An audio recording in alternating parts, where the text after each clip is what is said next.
welcome to webinar number 3 from Row.Team. And our guest tonight, or today, depending on where you are, morning with you, Tim, is Tim McLaren, who's in Sydney in Australia. My name is Martin McElroy. I'm in Victoria in British Columbia in Canada. So Tim, welcome. Thanks, Martin. Nice to see you again. Nice to listen to some of the podcasts or the webinars earlier on. Yeah, well, we're all stuck in our basements and our rooms and our houses at the moment, so I thought I'd better get on with something and see what I could do. So tell us a little bit about how things are down there with regard to the club and the impact on the club. I guess you guys are all shut down at the moment. Yeah, well, the university has closed the club, and all clubs are closed as far as I know. I think it's a little different for the club than it is for the training centres. We have a range of people, mostly in that student development area. So, you know, between 18 and 23, 24, 25. So most of the people are working part-time, they're studying and they're training. So some are coping with losing the work. Most are at home, but, you know, others have had to move home. So I think there's a few challenges on the go there, and training in a regimented sense is, you know, less important perhaps than it is in the training centres. But nonetheless, like I think all clubs, we're putting up some online suggestions and formats for the week and some weights programs, body weight circuits, and you know, some running and cycling, and, you know, using you know, places that have stairs, and beaches have just been closed here yesterday, so we're running out of public spaces, really.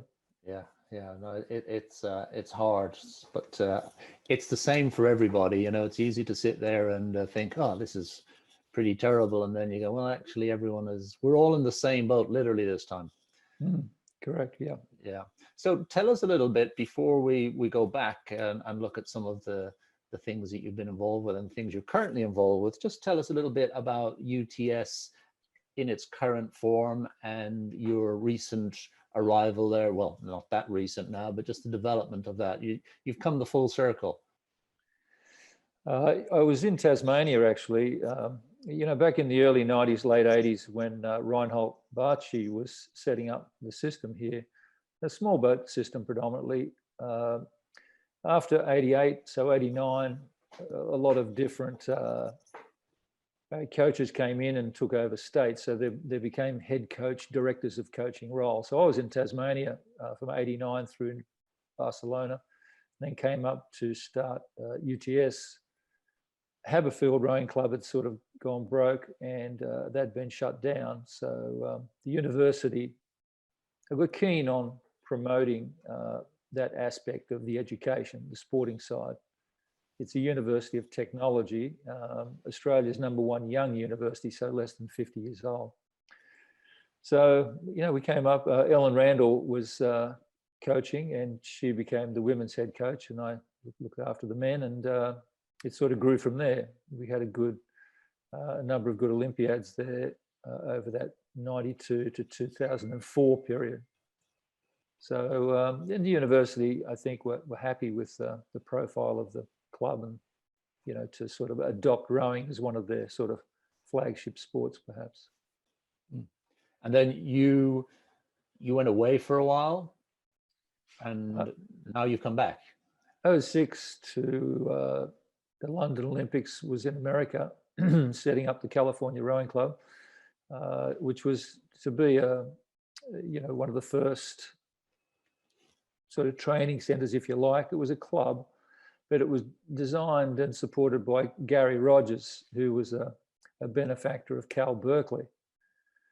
And he'd tried out for the 1960 Olympics, but he hadn't actually, you know, rowed a coxless boat, or steered, or even been on a buoyed course. So that they had to tow their boat, or they put their boat on a train, actually, went across to the east coast of America, and proceeded to get beat by 100 meters and hit every buoy on the course. He said to me that he'd been, you know, wanting to do it for 40 years, and So he just, he knew about UTS, and okay, we'd started off the Tasmanian program. So he asked if I was interested, and just mulling over that with the family was the process, I guess. We planned to go for a couple of years, and it turned into a little bit longer than that, and came back in after London, so 12, 13. Yeah, and you were returning to UTS. Was it a big project to have the club maintained its momentum while you were away, or did it need a refresh? I think, I think when at that time they were considering what they called VSU, voluntary student unionism. So that means that students pay a fee on their uni fee for student services, perhaps, and sport was one of those things. So the funding dropped out of it pretty dramatically. And so the club, lost a lot of momentum in those following 6 years. It had a few guys there and some guys that made Olympic teams, actually. But, it struggled a bit there in that period. New government came in, and that was reversed. And so I came back in 13. I worked at the New South Wales Institute of Sport as a head coach for 2 years. And that was going around helping coaches in clubs and, doing that sort of coaching education role, if you like, and trying to sort of keep things alive in schools, the transition from school to club, more or less. Yeah. And then back to UTS the last 5 years. Yeah. And just give us an indication of how many athletes have come through UTS over the years. I know a lot have, but maybe not everyone who's listening in or viewing this evening is aware of that.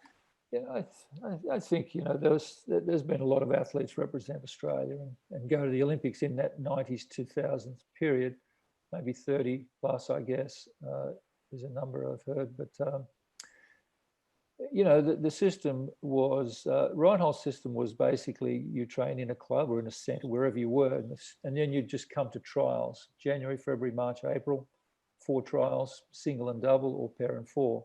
Mm-hmm. And that suited us, and it suited, clubs, I think, to build themselves up and promote themselves and get experienced coaches on board and so on. And the last 4 years have been that shift, as you know, to a more training centre model. So now clubs a little more a development role up through to the 23s with the aim of,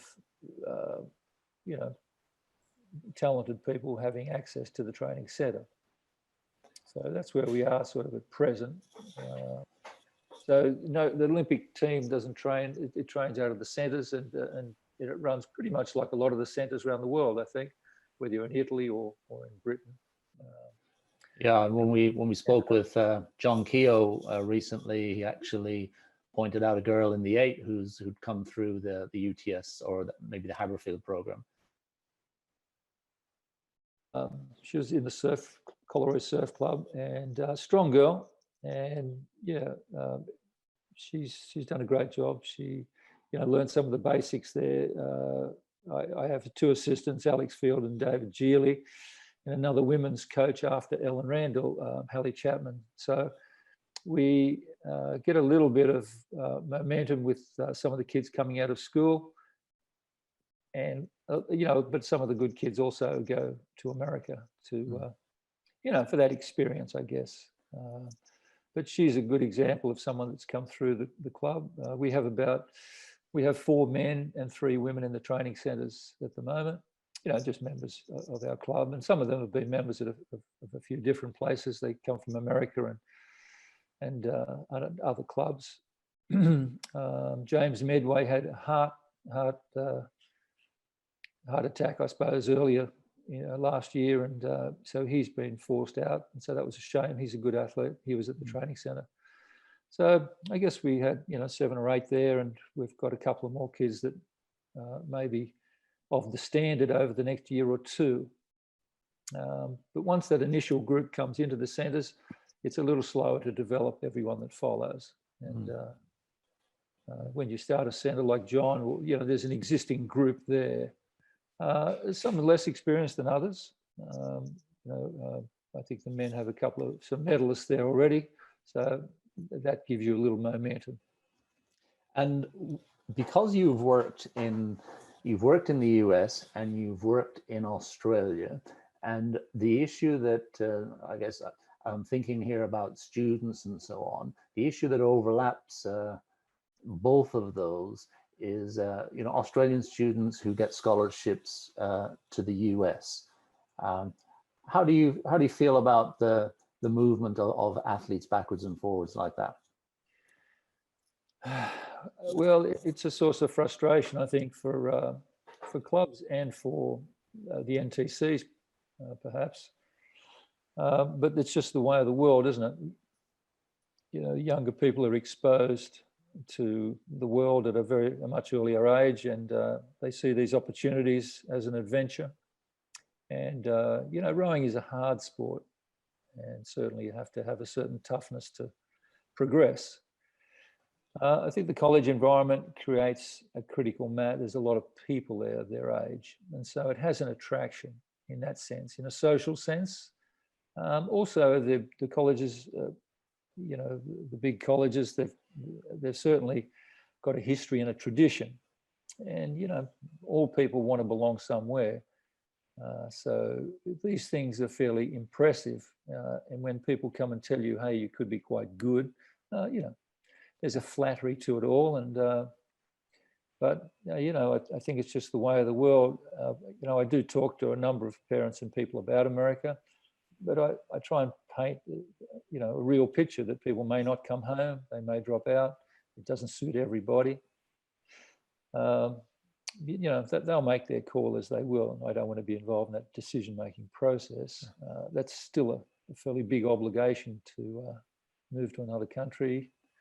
It's quite a different place over there. So, I think there are pros and cons to it all, and encourage parents to make a decision that suits their kid, and also the college to go somewhere where they can enjoy it, get a good education, and not just some are looking for a scholarship, but I think there's less of a full-time scholarship available currently. Yes. Yeah. I think those days probably it's much harder to get. So it's still going to cost you quite a substantial sum, I think. Yes. Yeah, absolutely. It's an opportunity, and you have to give it due deference and consideration and make a decision from there. Yeah, completely. Yeah. Okay, so I have a question coming in that's actually come in as a typed question, but I'm going to try to do something that I haven't done before, Tim. I always like to sort of challenge myself on this technology. It could fall over completely, but we'll give it a go. So Justin Stangl has asked me a question, and Justin, if you're paying attention right now, what I'm going to do is actually give you unmute your mic so that you can actually express your question, and we'll see how we go. So Justin, can you hear us? Hello, Justin. There he is, Justin Stangl. Very good. Hey, Justin. Hey, Tim. How you going? Good. Yeah. So, Justin, your question. Tim, we've known each other for a little while now, but I appreciate your points on the overseas athletes, and I just from a various ways of thinking about it. What would you say is important for either U.S.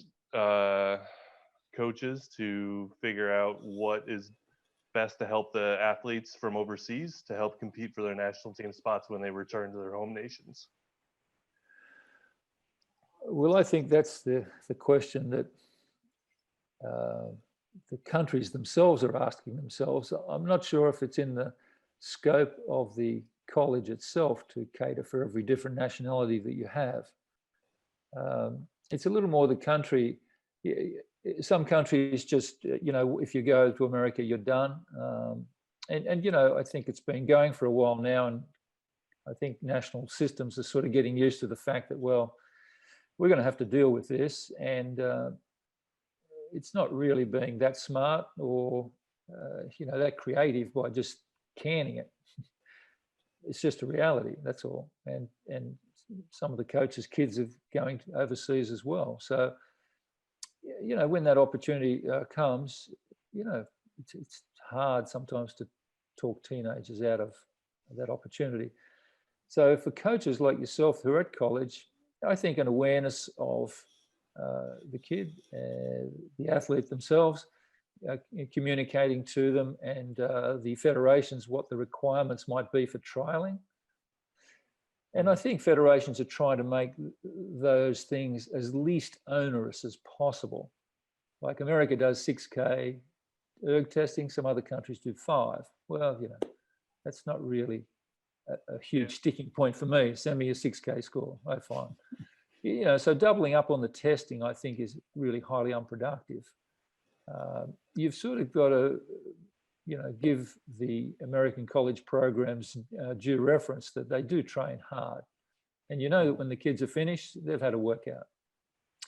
So, you know, I think as long as they're producing some sort of 6 and 2K score, their ability to come to trials, you know, releasing them perhaps at periods of the year where they might be able to attend development camps run by those federations. You know, some are more amenable to those than others, but I think those are possibilities.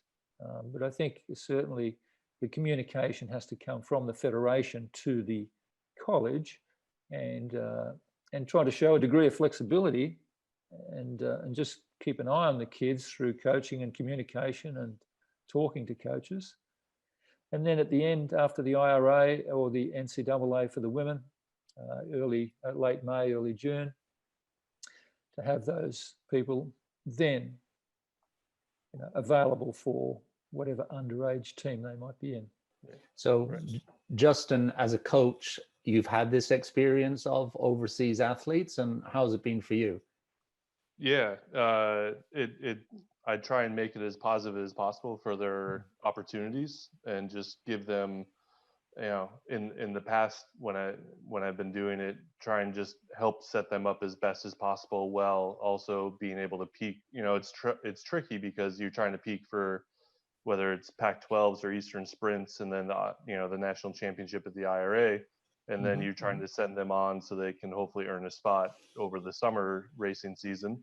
You know, I definitely feel like there could be some of those opportunities for a training camp over winter breaks in the States, to be able to create more opportunities for the athletes. And at the end of the day, that's kind of what, as a coach, I feel like I'm supposed to be doing, is helping develop them and get them to a position where they can, whether compete for the university or for their national team. That's the goal at the end of the day, and giving them the best opportunity to do that.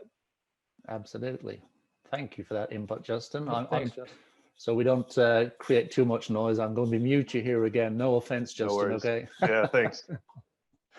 Okay, Tim. So actually, that brings us on to, you know, the obligation, or I guess why most of us have got into coaching in the first place is to help the kids, help the athletes get to where they want to go and achieve their ambitions.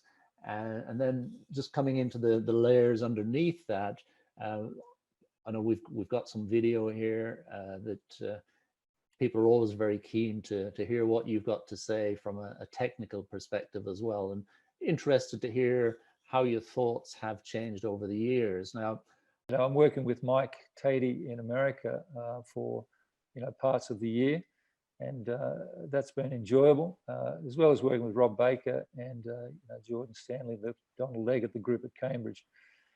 So where you've also worked, so it's been an interesting sort of comparison, if you like, from the club to the Cambridge group, and then to the Americans. You could start with the 8. I mean, that's where. So we got US 8 here, Tim.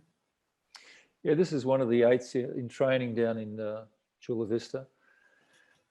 You know, I think I was doing some power strokes, just you know, firm paddling at 22, 23. What are you actually looking for here, Tim? It's a bit. I think most people are familiar with Mike and the American 8s over the years. He's been very successful with both the World and Olympic 8s and under 23 8s with Mike Callahan and the American college coaches that support the under 23 program. But you can see they row pretty long. Mike talks a lot about length and good prep. The hand speed away is pretty even. They don't talk too much. They don't take time, but not too much time. So a lot of interpretation. I think around the world you hear the same language, but the picture you see is sometimes quite different. So interpretations of pausing and time here or at the front or at different parts of the stroke, and whether it's emphasizing legs back or both, or hard catch or lighter catch. They're just words, and it's good to have the picture there so that you can get a bit of a picture on what the interpretation of those words looks like. So Mike, like all the coaches, talks about rowing longer, staying forward, not overworking the front, and finishing the stroke, maintaining good coverage through the back half. So I think things here. Go on, sorry. Sorry, I was going to ask you how you approach it as a visiting coach. There's limit, if you like, to what you can impact, what you can achieve in a fixed period of time. What's your thought process when you come to the environment? Well, I think Mike and I have a good relationship, and he helped me out when I took over from the head coaching position from him, and he ended up taking the 8 to London, which was narrowly beaten for a medal. But he does a great job with the 8, and we work well together. And he just asked to help out, so I was just thought I could divide some time between the club and overseas.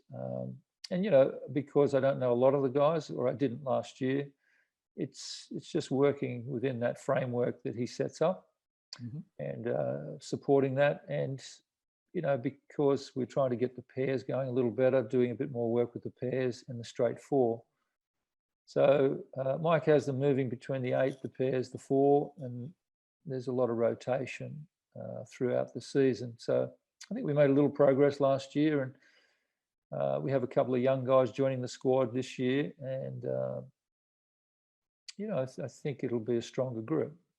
They're pretty committed. They're pretty resilient. The current situation hasn't phased them because we hadn't been through full selection yet, so the crews hadn't actually been picked.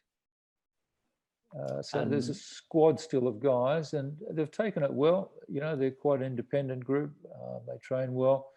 I've been impressed with the operation, really. It runs pretty smoothly. Most of them work in some capacity. Mike believes that's the key thing to running a successful program in America, and having the guys turn up, year after year. So we're trying to get some longevity, get better guys back, and they talk about that in Australia as well, of course. So that's nothing new. But he believes that the work is critical, and I've done some informal surveys of the guys, and I said, would you row if you couldn't work? And they've all said no. Interesting. Interesting. And so it seems to work. I mean, that's the price we, I suppose, you pay. It's not. You can't do 3-a-day sessions, and they're pretty busy. They train, they go to work, they come back, they train again. So it's a long day for them. Yeah.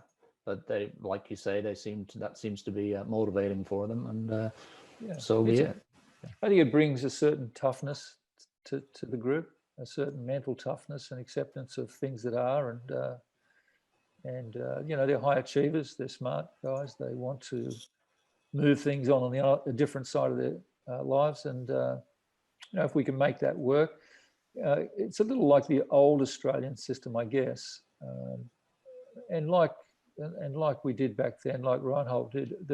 Once selection happens in April or March, people narrow in and do a little less work and a little more rowing. Yeah, Mike does a lot of work in Cox 4s. We've had a little more straight 4 activity. The trailer got destroyed, and most of the boats on the training came back from Chula Vista at the end of February, early March. So it's been a little bit of a juggle up until the rowing finished a couple of weeks ago. And tell us a little bit about the guys taking up the challenge of rowing in the straight 4s then. I think they've got some good straight four guys. The 8 is the priority, and we want to try and put a couple of good boats together. But all the guys row the straight four. We've had some good fours there, and I think they're getting a better hang of that particular boat. Every boat has its nuances. Whether you'd like to take a bit more time here. It's peculiar to some boats more than others. I'd suggest that's a little more peculiar to, say, the pair and the 4 in Australia, anyway. So you've got some history in the 4, Tim. Talk a little bit about how you see the differences between a 4, say, and an 8. Well, the thing that puzzled me when I started coaching the 4, of course, Noel Donaldson and Brian Richardson, Marty Aitken were some of the very, very good Victorian coaches from back in the, more in the 90s, 80s, before Marty went to Switzerland. And, I think the awesome foursome there was the standard, and they were outstanding rowers. But the Victorians, as a state, generally took time at the finish. That was sort of a part of their fingerprint. Nonetheless, the awesome foursome, though, if you look at video, and certainly of Drew and Jimmy, and Duncan and Drew, there's not a lot of pausing per se. It's just time, and they have good touch, mind you. But I think it is more peculiar there. I don't see any quads pausing at the back. The doubles, no. Lightweight doubles, no. Single scullers, no. So, it is more peculiar, and technique, as you and I talked about, it's at 40, what's it look like? It looks pretty much the same. So really, we're arguing about what do people look like when they paddle. Yes. Now, when I had 40 coaches at the club there recently, and they asked that question, and I said, well, look, at school, what is the biggest problem in school rowing and teaching young people? The general consensus is they rush a lot, slide control, etc. And I said, well, what might be a good, what might be good drills for them? And pausing could be one of those. Get a bit of feel for the boat first, work from large to small, and you can pause at the finish, hands away, pause, quarter slide, pause, body over. So pausing is a sort of a part of coaching. How much you want to bring that into the national team model, it's entirely up to the coaches. Ian Wright has been very successful at the Institute, and we support the coaches. It's not like one system can solve everything. You can't tick every box. I can't have people working in career development, and it may be a little tougher mentally. I might need some mental health and well-being support, etc. But coaches who have been around know that there's a give and take everywhere, and if the main goal, you've just got to have your priorities. If the main goal is to get the medals, well, okay. Some of these other things are going to have to pay a small price or a large price, whichever way you look at it. Mm. One of the things that I've noticed recently, and I've been coaching some school kids and absolute beginners, which you go around the full circle, and it makes you question your beliefs and your thoughts when you do that. Because when you work at a high performance level, or you work with a biomechanist, we talk about the sort of very small gains that you can get from the run of the boat between the stroke, and how actually at a very highly skilled level, athletes will almost pull the boat towards them, but they can connect when they actually get to the front. Whereas with a beginner, an inexperienced athlete, they can't do that. They can certainly get to the front pretty quickly. I don't think there's ever any problem with that. Yeah. The problem is when they get there, they don't have the skill to actually put the oar in the water and pick the boat up. So it's almost, in some ways, as I've gone through this cycle recently, thinking I'm slowing them down to stop them, to teach them the skill at the front, but actually slowing them down through the whole recovery is in danger of actually, they sometimes can lose a feel of the boat that way. Yeah, you lose a little momentum in and out of the front, if you like. But they're all skills, and as you find out when you take go back down the ladder, back down a level or two, teaching as school coaches, you need patience and you need to drill them, and that takes time.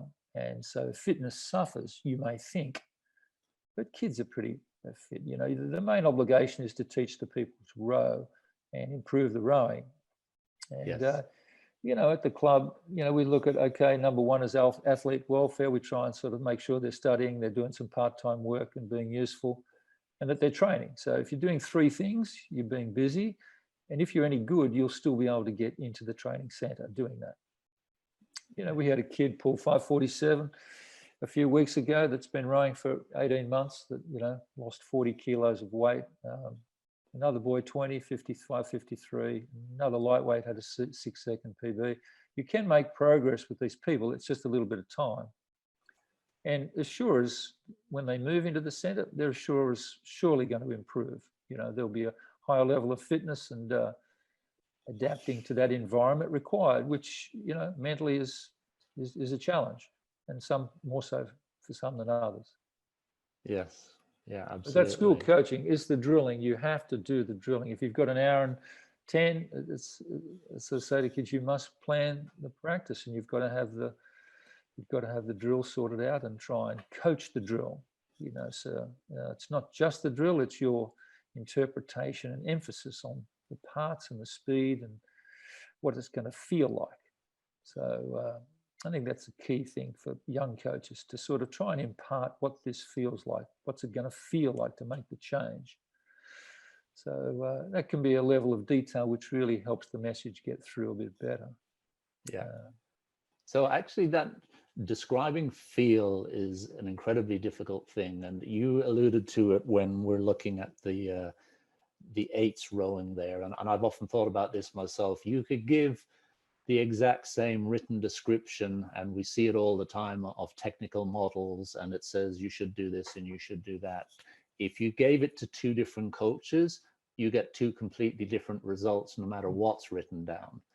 Talk to us a little bit about that challenge, and actually specifically what you see in your mind, if that's possible to describe. Well, they're all good questions for probably another coaching clinic. But simply put, I think the baseline is that whatever you're looking at is what feels normal to that person. And so the language you use and what you say is not that important. It's what the athlete feels and what he thinks you mean. So sometimes you have to be exaggerate. You might say, lead with your right hand, double the hand speed away, shoot the slide. Well, okay, did you hear Martin McElroy's coaching people to shoot the slide? I heard him on the water today. So phrases are used, but the context is critical.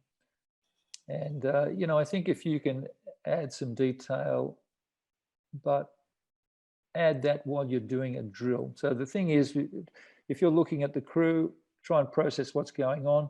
Where are you going to start? Well, if it's in an 8, go back to 4s, drop the rate 4 points so it slows you down. So as a coach, you can see a little better when things are a little calmer, a little quieter, a little slower. Bring the rate down 4 points, do some pauses. So, you're breaking this down, and then rather than just picking on people and telling them what they're doing wrong, the challenge is to process it. What drill is going to help here? Drop the rate 4 points. That'll be a start.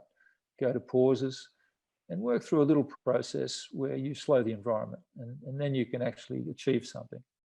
And fellas, this is going to feel like we're crawling forward. Crawling.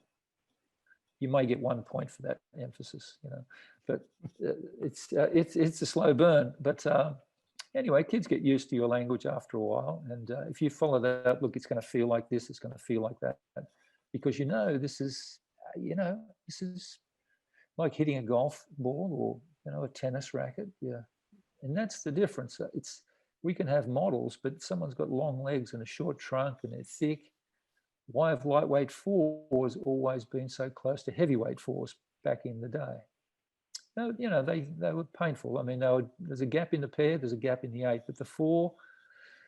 And so when I saw the awesome foursome and started coaching a little more the 4, speak to Noel Donaldson, and well, you know, it struck me that the lightweights rode that boat so well. And if we could row a little more like them, be a bit quieter. And I think that's why people do that little more patience at the back, whatever you like to call that. It lets the boat breathe a little more. You know, it helps people get in sync with the boat. But at the same time, some of the people that have been very good in the 4 haven't been huge guys. So you get away if you've got a good power weight ratio, like a good lightweight. Some of these guys are in the low 6 minutes, and Paul O'Donovan and, you know, Jeremy Azu and guys like that who are under 6 minutes. That's exceptional. So if you can have a good power weight, row well, and, you know, have good boat feel, well, you can do quite well in the 4, I think. Yeah, I really like that description that you gave there, that what the athlete feels and what the athlete thinks that you're actually saying to them. And that both you and I worked and spent time with people like Harry, and Sam was around as well back around that time. And it always struck me when I spent time with Harry, and it was probably one of the big changes in how I wanted to coach, was it almost felt to me when you were with Harry in a launch, and okay, I would run a program for 2 or 3 weeks, and then Harry would come along, and you just get to sit there, which I always found really beneficial, because it just changed the way you viewed your crew completely when you didn't have to coach. But it almost felt, everything that Harry would say, it almost felt like he was inside the athlete, feeling what the athlete was feeling. Yeah, that's great. I think that's absolutely. I think Harry was very, very good at that. And, you know, he used to harry them. You know, the guys used to talk about being harried, you know. And so he was full onto it, you know. He just wouldn't give them any breathing room. So, I mean, this coaching at a higher level, of course. But yeah, you're right. He would talk about that feeling and always trying to impart that. So yeah, no, that was fun coaching. Yeah. I see Rob Baker and you know, and some of the guys, even John Keogh had been out with some of the women. It is interesting just having those discussions in the launch while you've got the picture in front of you. You know, doing an education seminar or any sort of rowing discussion without a picture, you know, really is a nebulous sort of activity. You know. Yes, yeah, I find it fascinating when people want to really, or a federation goes, we've got to describe what our technical model is. And I think, okay, and I've seen this happen so many times now. They come up with this massive document, and you know for sure that you give it to 2 different coaches, you're going to get 2 different results. Yeah, I think most posters in the world are very, very similar. You know, the language is similar, the posters are similar. Yeah. People row differently, but you know, when you give still photos, they don't look too bad. Yeah, when you freeze frame it, everybody looks the same, but when you actually see it dynamically and you let it move, it looks completely different. And I know Connie's listening in at the moment as well, so that's her whole world, trying to capture and articulate that in some fashion. Well, I think you know, that's one of probably the shortcomings for young coaches. You know, to just not rely solely on data, to develop other parts of your coaching skills, which you're going to need, you know, and which kids want. Not everybody is addicted to data. How long did I row and that? And often it's after the fact. I went out with Noel in New Zealand several years ago, and he had a data box that no one else had back then, giving stroke length and angle and heart rate. And that it was pretty interesting. But you know, I think no matter what system you're in, these individuals, you know, when Dick Tonks won 4 gold medals in Gifu in 2005, people were going, oh my God, but that's a person, and the system developed off that person. The same with Jürgen when he came to Leander, and you know, the success that he's carried on better than anybody. You know, it's usually driven by a person on the ground. and I think Jurgen said once he just needed a stopwatch and just needed a stopwatch, not much else. And he's right, of course. But I think encouraging young coaches to, as Rob Baker suggested, to get out with older coaches, ask questions. They're not sort of want to do that as much today. I think Rob said you do have to take your ego out of it at times.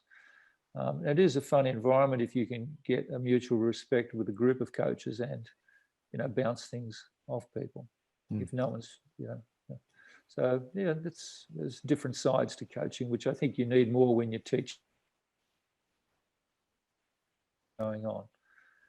So, open-mindedness and a bit of humility goes a long way. Yeah, well, it's a humbling experience being a coach at times, for sure. It certainly is. It can send you a few harsh lessons every now and again in the sport. Okay. Well, you're not smarter than these kids, but as Mike Tatey says, you're just a bit older than them. So, this is a young club guy who, again, he's 20, nearly 21. But he's 53 on the Erg, good kid, distinction student at university, engineering and business. So, he's promoted. He's a good prospect for the 23s, and he's been on the fringe of the centre. But pretty conventional. Again, when you're a big guy and you're rowing a 14-kilogram boat, you just don't see the guys at race rate. It's not as obvious. They're quiet on the slide. They're soft on the knees. They really do keep very quiet on the boat for big guys. You see Ollie Ziegler is very quiet on the slide. Not everyone they think, he could row longer and he could do this and that, but he moves the boat very well. He's very quiet on the recovery. This is a 17-year-old girl who likewise is just kicking off into the sculling. Is pretty green, but quite sound. 6:55 on the erg.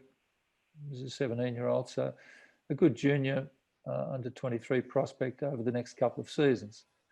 But you see their basics are quite sound, and when everyone does the same amount of training, you do need a kid that has a little feel for things and can pick things up. So that hits the golf ball a bit better, that hits the tennis strokes a little cleaner. And I think that's the thing. If you look at guys that have rowed well, the good fours from GB and Australia over the last 25 years, obviously the Pinsent Redgrave fours, but the awesome, the Melbourne four, Triggs, Hodge, Laludis, they're outstanding athletes, outstanding rowers, and people that's one of the downsides. If when you've got access to really good rowers, you can really bring the group on a little bit. And opportunities for young people to row with better people is a great education on many levels. He's pretty conventional, push press, tries to stay light on the boat, gets good stretch without, overdoing it. But he's sound, Scully. He's getting better. Timing at the front is always something to work on. I don't know if people can see that's a little bit stop-start on my screen. And this girl, again, getting used to looking at, what is the ratio between the thigh and the shin? Can we get that seat closer? How thick through the trunk and the legs of these people? So you're looking always at ratios, not only in and out of the water, but of the person that's on the end of the handle. And that cruel ratio and that ankle flexibility is really key. At some conferences, kids say, what's the number one thing? And I said, if you can stop the seat at the front and park yourself there for that millisecond, well, you've got a bit of feel for things. And, so that's, some people have a bit more of a knack for that than others, and that does separate them. And, having people who have that gift, who can really have that sweet coordination and efficiency,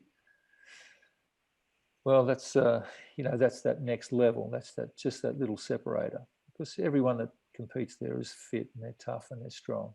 And But, you know, a little bit of coordinated power goes a long way. Yeah, it's not rocket science in the end, but it certainly requires constant application. Well, you look so much better, you know, if you yeah, and that waxes and wanes through your career. If you've got good people, you might be able to do a better job. You know, but some bring a lot more to the party than you do, and that's a good thing. You know, that's what's needed ideally. Okay, I've just got another little bit here of the Ergs. He's a young 15-year-old kid who, not from a rowing school or anything, just he's a local kid who came down. And yeah, he's sold a bit of a grabber at the front, but he's coming along. You know, he's not a bad kid. He's very willing, has a good toughness to him, and so it's been fun to see him develop as a young guy, even just in the last 12, 18 months. You can see we've got the ergs lined up side by side as most clubs have them. I think I saw you, yeah. When you've got the room, I think this is a good exercise to make a V or a W or an M where you've got people slightly offset. And I think that helps, good for combination, good for school kids. Do pieces, then you can jump up a few push-ups, swap around, everyone changes positions. You've got a little bit of activity there if you've got the room. So that was the 4 from last year. 2019 came 5th by 100 behind the Italians. Yeah, good guys again, good touch, good tough guys, and you know, but steering and all the nuances of rowing the straight 4, they're the things that I think we're improving on. The steering and the calls and some of the nuances for that particular boat can help things improve a little.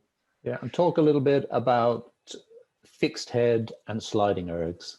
Well, you know, people tend to talk in a vein where there's a bit of a competition. And whilst I'm a fan of these, having rowed the sliding rigger, and I had the first machine that Kaz built back in Tasmania in 1990. Franz Goebbels left it down there when I was the director of coaching. So I've seen them for quite some years, and I think they're a good coaching tool, and they're a good teaching tool because they're moving. Now, concept 2, of course, well, I think it's the #1 piece of training equipment on the planet. It's extremely, I don't think anything can compete for that, for the amount of work you can do and for the feedback you get and for the durability of the machine. So everyone in rowing around the world measures themselves on that machine. I think you can measure yourself on these as well, of course. So, you know, when you're teaching, I just think they're good to learn, to have as a teaching aid. They're more expensive, of course, but they've got some biomechanical feedback which can be useful in your coaching. So, you know, we do work on both, and you know, I think they're a real asset if you can get access to some of those. You can't afford to, you know, fill the place up, but I think they're really useful. Have been for us as a club, and today's sort of kids, you know, new generation, you know, just the wiring of what people are used to seeing, and having those force curves and a bit of data, stroke length, wattage, speed for 500, in a bit of a color graph. Well, you know, that's appealing to the kids, and you can create debates out of that, and it helps coaching and developing a bit more thought for the athlete into the stroke. So yeah, no, I think they're good. We use them quite a lot, and good for coordination, good for on-water work. If you're in a busy waterway, you know, we often do the first 40 minutes of the morning doing some erg work and do sort of half the practice on the erg. If you're out competing with speedboats and school kids or masters and all sorts of disturbances on the water, I think they can be good to do more training on them. And we're spoiled a bit in Australia because we've got good water all the year round, or we can row. But waterways are getting pretty busy these days. Absolutely. And we're verging into training there, not from a technical perspective, but just from a, I guess, a physiological perspective, the development of an athlete. Talk to us a little bit about how your thoughts have evolved on that over the years. Well, like all coaches, you know, you figure things out as you go along. Sometimes it's trial and error. Yeah, hopefully you've got a good mentor or people you can copy off or look up to. Coming through, you know, Paul Rowe was a young coach and a great guy that had one of our early coaches, and my surf career, you know, well, there's no coaches as such. You have someone standing up the back of the boat when you row surf boats, and he gives you instruction. So Russ Jones was a great guy there. He was a passionate, you know, hard-working dude, tough guy. So that was good. Rusty Robertson had a great influence on us as a quarters Olympic crew. And you know, but Rusty, that's when I look back on that training, that interval training on a daily basis. You have to have a pretty good immune system, and I think, you know, it's the survival of the fittest in the end. But we did pieces every day, half minute, 1 minute, 1.5, 2 minutes, 3-minute pieces, flat chat, half rest. Then we did hill sprints each day and circuits running around the gym. So it was intensive training. But Reinhold, when he took over in the in the early 80s, late 70s, he came to Australia. But after Moscow, you know, a more structured system, and through 84 and through that period of the 80s, building to the 90s. But he brought out Theo Korner, the East German head coach, who'd retired, and he set up, you know, had a big influence with Reinhold on changing the training to more distance type training. So I think that had a good influence. I'd come from 9 years in surf boats, and we did a lot of marathon rowing. So and not that it was just that there was prize money. It was a poor club, and you know what you like when you're young. You just, okay, what's the coach tell us to do? We're not thinking too much about the science of it, and you know, analysing every stroke. So guys just did what they had to do, you know. So we rowed a few miles, counted one at the finish. Those boats weigh 220 kilos. So I suppose the training has evolved from that, and there's, you know, and everyone looks at successful programs, whether that be New Zealand or Britain or the Italians, and you know, various individual crews from smaller countries, like the Irish Lighty Double or you know, French crews, so Norwegian scullers, so that there's Danish. So, you know, I think I'd still stick with the mileage, and I think the challenge for us club coach and school coaches is how can I make that not entertaining, but how can I vary that? And certainly kids' attention span, I look, if you want to do 40-minute piece, well, rather than do 40, do 4 by 10 with kids, you know, and have some steps in there, up and down. You can rate from 12 to 22 and still be in some zone. So, you know, I think the variety in the club is a key thing, keeping kids engaged. And the better kids, you start steering them towards a more regimented sort of, you know, longer distance that you know they're going to have to cope with in the training centres. So, you know, okay, do 3 by 5K, do 2 by 10K. Oh, 10K. Okay, have you done an hour on the erg? Okay. Have you done 2 hours? Have you done a 2-hour piece? No. Good. You'll be the only one in Australia doing one. Good.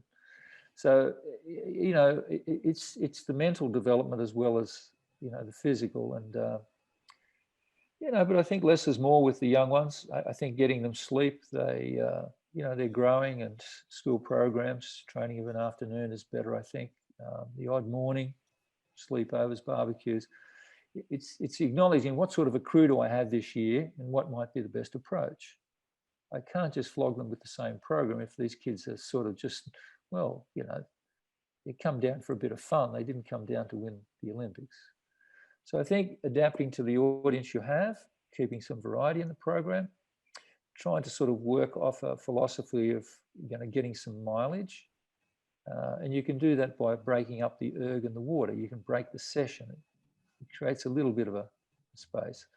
Make the pieces shorter, divide the longer bits up into shorter bits, and gradually increase. And, get kids used to counting and, try and narrow in their concentration in a variety of ways. But it's hard to get around the mileage that's required for rowing. But, in moderation when they're younger, and, and if you can develop skills, you'll get a much far greater benefit than you will just churning out the miles. And you'll see the kid that's got that touch. He's spent a lot of time on the skateboard or the swing or rollerblading, and it's got that rhythm. They've got that ratio. Yeah, just sheer athletic ability. Yeah, we look for those in measurement, and some of the people that do have it are smaller. So, got to get them a little stronger, but being able to row is certainly a great asset. Yeah. So Cam is asking a question here, Tim, your mate Cam. What's your favorite boat to coach and why? Favorite boat? I have this debate with Mike. Mike likes to coach the 8, Mike Tatey. He gets a little bored with the pairs and the singles, but I find, I suppose if you like to coach, things that need a little more tidying up, can be a little more interesting and exciting. I like the 4. I always like the quad. Johnny Dreesen has done a great job with the quad from Tasmania. He coached the Australian quad to a silver medal last Olympics. Mark Prater's doing a good job with this era as well. So he's a younger, very good, promising young coach coming through in the centre. And the quad, which Rusty had with us back in the day. So we've dabbled in the quad in Australia, and I think they've got a much better grounding through the late 90s, 2000s with Johnny Dreesen in particular. I like the quad. I haven't had an opportunity to coach the quad in recent years, but getting the hang of doing more 8s work with Mike. I think that's really, really interesting watching his approach. I feel more comfortable with the 4s and the pairs and doubles. I like the double, love the double. I haven't had a lot of opportunities for the double. Club doubles, we've got a few decent doubles out there, but it's not really answering the question, Cam. I know. No, I was just thinking there. Cam probably knew what the answer you were going to give anyway. Was actually you love them all. Yeah, I like them all. But the quad, and that's the good thing about America. You get a chance to sort of look at more 8s, and we don't do it as much here. So I've dabbled in it, particularly at Cambridge with all the Cambridge staff, with Don Leggett, who's mad on the 8, and Rob Baker's had a lot of experience with the 8 as well. So it's a good environment there to swap ideas. Excellent. Yeah, well, I thought Cam probably knew that you'd just say every boat, you'd work your way through them all and say every one in the end. Well, whatever. I guess as a club, it's just whenever the need is, people row the single, but if you've finished 20 out of 20 in the single, you're not going to like the single much, Yeah. So, and you've got to look at what's the broader goal of your program. Bringing people together and creating that team environment is very good for kids' development. But there's rules and there's interactions and arguments and so on. So I think all that is useful. Yeah. So another question for you, just going back to the training piece from Alex, who's in Ireland. He's staying up late, Alex. Good for you, mate. Thoughts on the polarized training protocols? So particularly that sort of 80-20 intensity, which, we hear Stephen Seiler present on quite a bit. Yeah. I think if you've got really good guys, you can do almost any program you like. That's the reality. That's what I found at various times, that I could do a lot more fast work with these guys, or a lot more steady state, but they still seem to be very good. And the more intense stuff, you need a good immune system, and the tapering becomes a little more important. So I find that coaches will really stick with what they feel confident and comfortable with. I think in the early days, I have to say, when they were doing a lot of that steady state, and I'd come from a lot more interval type work, it's just that nervousness about how do we practice that? How do we practice the skills at higher speed? So, but I think you can do every practice if you're a school or club. You can do starts and overrating. I mean, with Rusty, we used to, 50 plus back in those days we used to get wet a lot in the quad. There's a lot of water being thrown around. But nonetheless, it's just you force feed this stuff every day, and you get 3 chances, 3 pieces to rate 50 plus. And, okay, let's do a few starts. And so you're working around the edges over time. But the polarized thing I hadn't done as much work with. I guess you just stick to, in the club situation, trying to get some mileage, trying to get some competition, swapping boats, developing their skills across a range of activities, getting them a little stronger in the gym. And you're preparing them for what lies ahead. And if the polarized program doesn't lie ahead, well, it's difficult to then take a different tack than what the national model is, or be too far away from what it is. And I think mostly in Australia, most people are of a similar philosophy, I guess. The amount of work and all that is always a discussion point. But some of the coaches at the AIS, they did some research, and I remember Bob Blakely doing had some gold medal doubles in the 90s, and lightweight doubles, and he did some polarized work, I think. So they did do a little bit of testing down there, but I didn't run through a year doing it myself.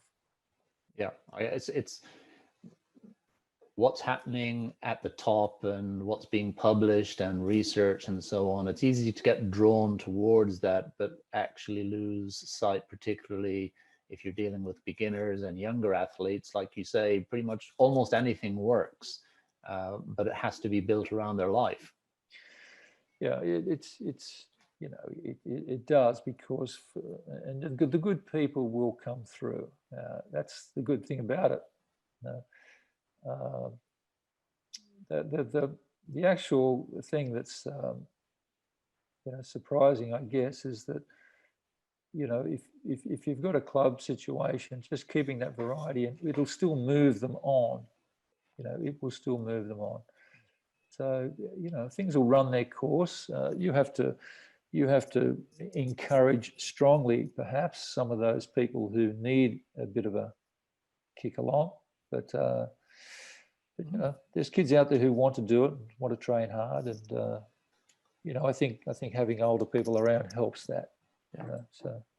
Okay, well, we've got another question here, and I know we've pushed past the hour, although I've got one more topic that I want to just visit with you. But this question from John Bowles: if given a choice between a straight 4 and a Cox 4, which would you choose to improve the speed of an 8 and the competition in the crew?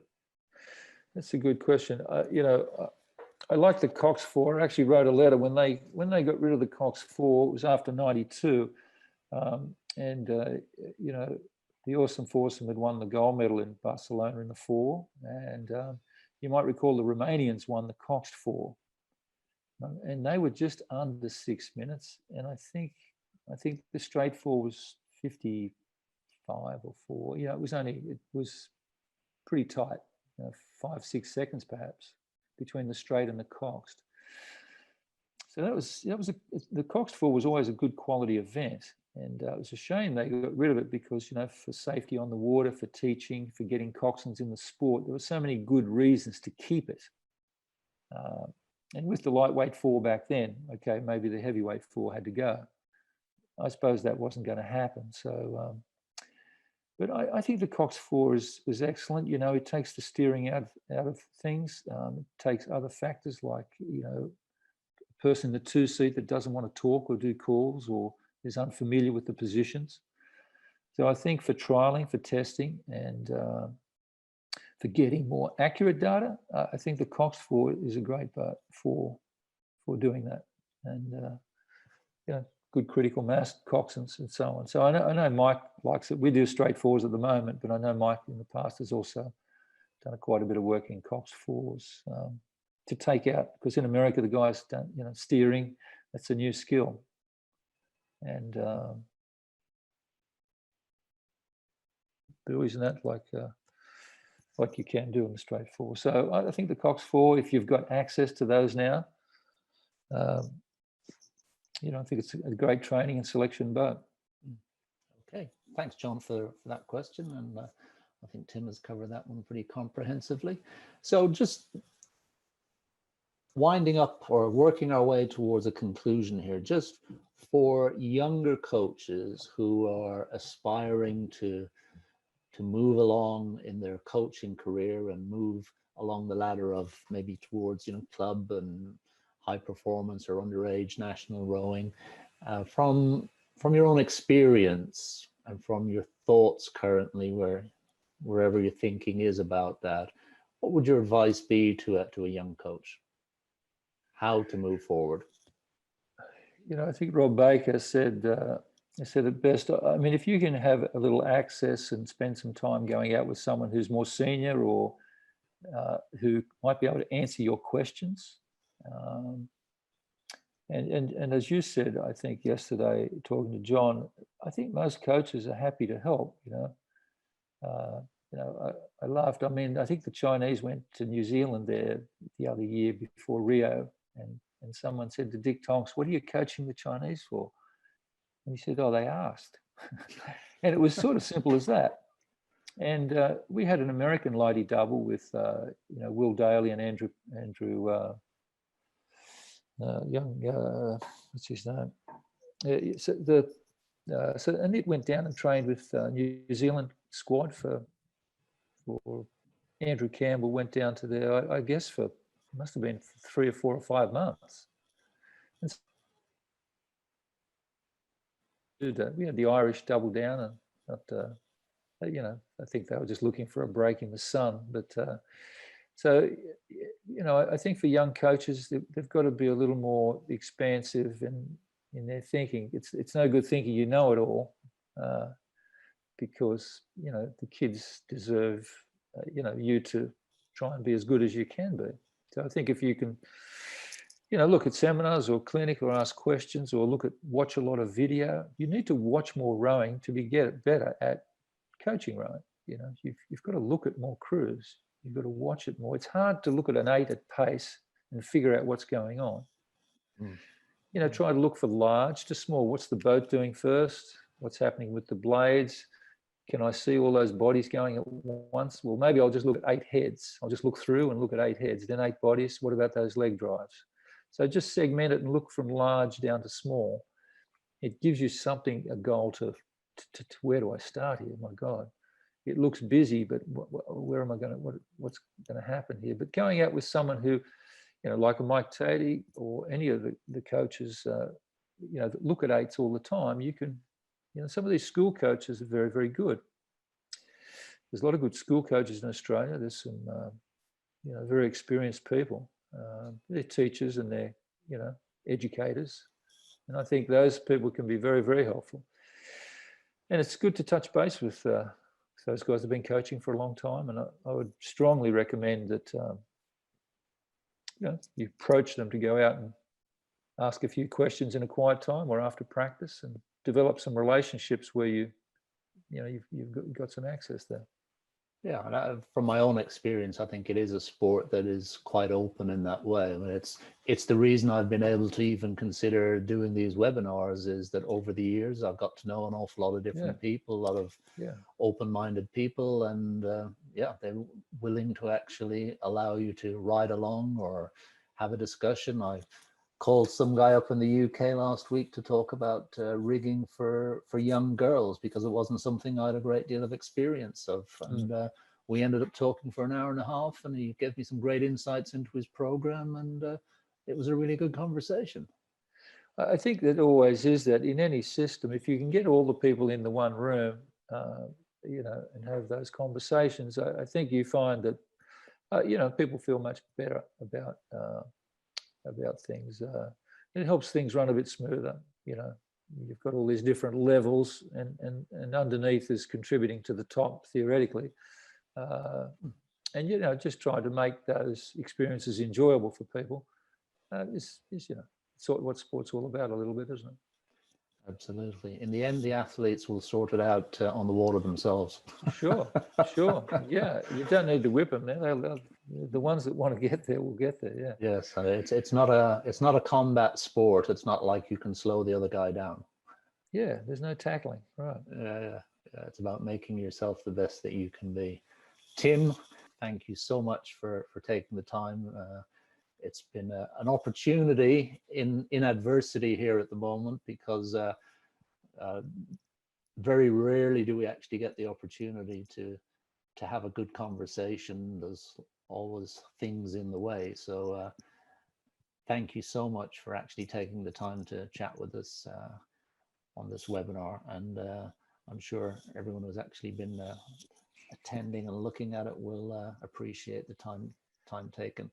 Yeah, Cam says thank you very much. So he's keeping an eye on you, Tim. Well, thanks Cheers, for organising Cam. it.